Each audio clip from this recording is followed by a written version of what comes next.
Kazuo Inamori a créé 2 compagnies, Kyocera et KDDI, toutes 2 figurant dans le classement Fortune Global 500. Au cours de ses 70 années de vie, il est devenu fermement convaincu que l'esprit humain peut non seulement transformer la vie d'un individu, mais également avoir un impact important et significatif sur la société. Je cite: il me semble que les problèmes auxquels l'espèce humaine est actuellement confrontée, y compris la destruction de l'environnement, le terrorisme et les conflits internationaux, trouvent leur source dans les pensées négatives que nous entretenons.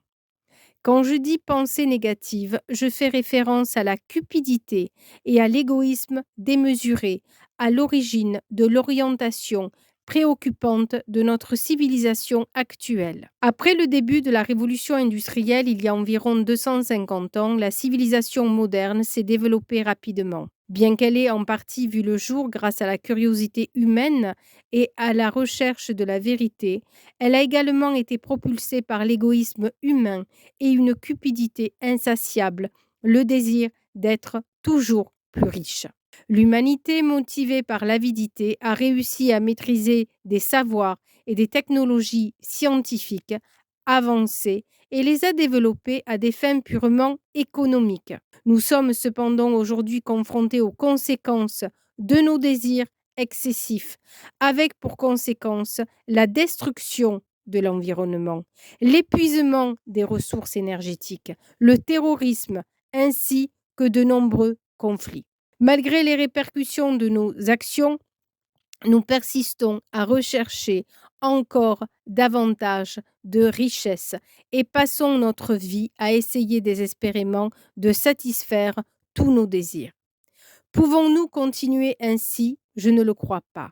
Si nous voulons que l'espèce humaine survive, nous devons changer notre état d'esprit, qui est la force vitale inhérente à notre civilisation, et adopter une toute autre façon de vivre. La crise financière déclenchée aux États-Unis en 2008 par l'effondrement du marché des prêts hypothécaires à risque, les subprimes, a touché le monde entier. Les marchés financiers étaient dans un état chaotique et cela a eu un sérieux impact sur l'économie mondiale. Bien que la raison immédiate de cette crise ait été une très mauvaise gestion des produits financiers dérivés, la cause fondamentale fut la poussée précipitée du capitalisme pour maximiser les profits et satisfaire la cupidité des gens.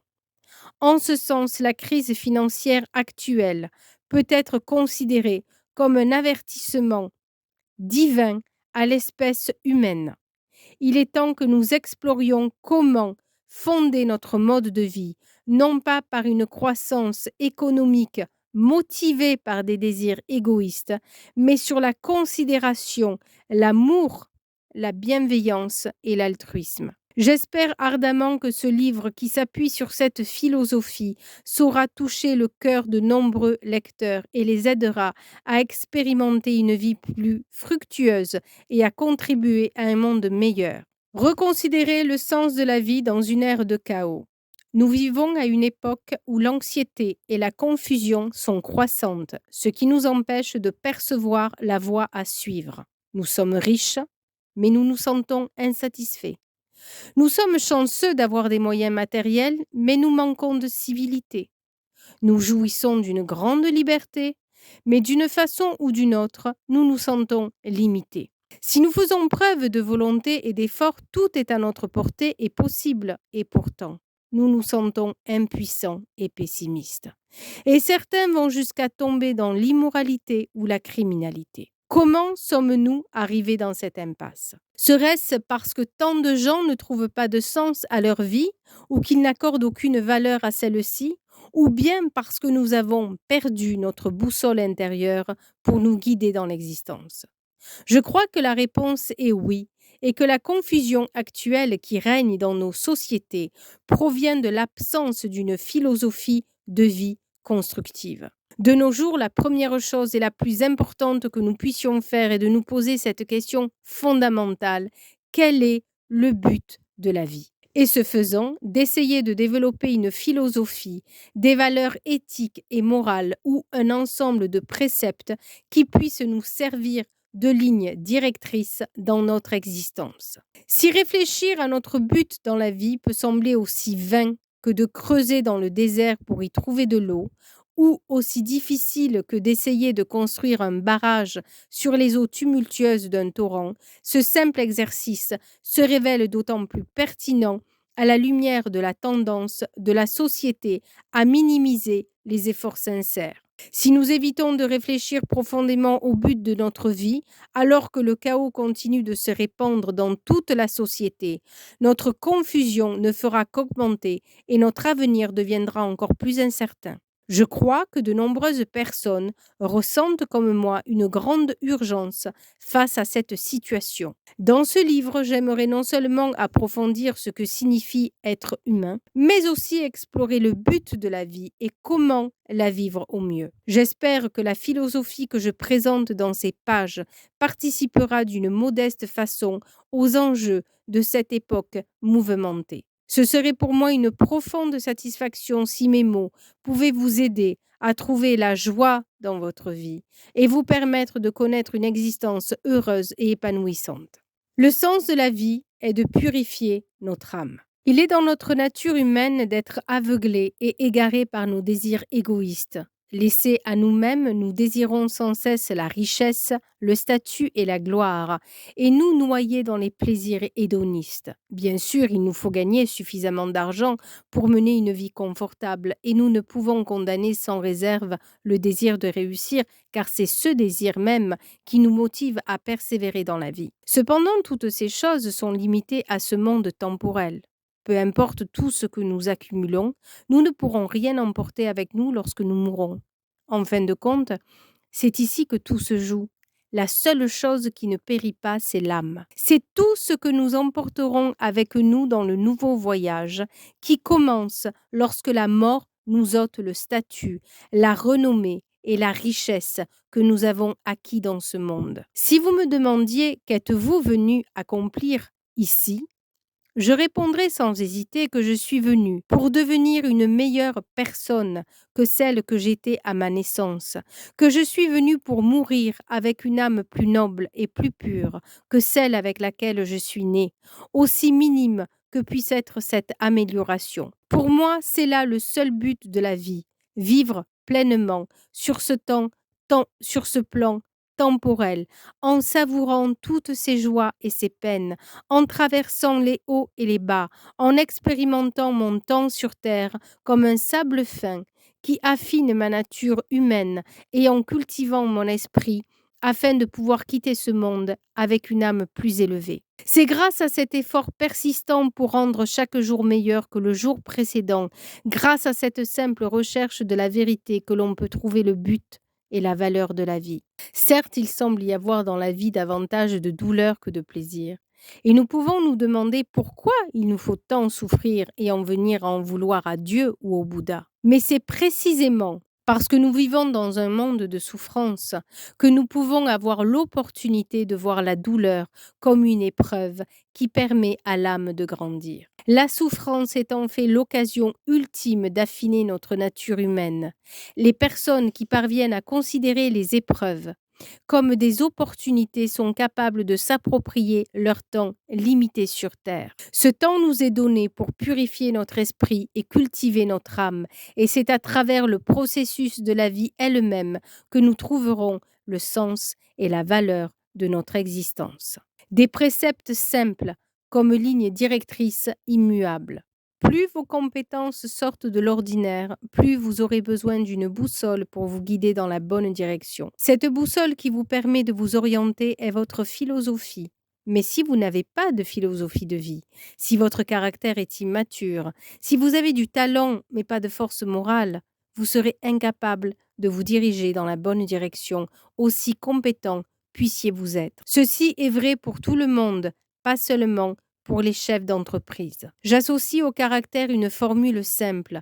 Personnalité plus philosophie égale caractère. Ainsi, notre caractère, qui représente la noblesse de notre âme, est composé d'une part de la personnalité avec laquelle nous sommes nés et d'autre part de la philosophie que nous acquérons au fur et à mesure des leçons que nous expérimentons dans notre vie. Par conséquent, la philosophie sur laquelle nous fondons notre façon de vivre détermine notre caractère. Si l'arbre de notre caractère n'est pas profondément enraciné, il sera incapable de grandir droit et robuste. Il nous faut vivre selon des préceptes simples et fondamentaux qui nous enseignent le bien et le mal, des préceptes qui ont été transmis d'une génération à l'autre et qui constituent l'éthique et les normes morales cultivées par l'humanité depuis des temps immémoriaux. Les Japonais modernes ont rejeté la sagesse des générations passées, prétendant qu'elle était obsolète, et dans leur quête de convenance personnelle, ils ont perdu une grande partie de ce qui était essentiel, y compris le sens éthique et moral. Je crois que nous sommes appelés à revenir à ces préceptes fondamentaux et à vivre en accord avec eux.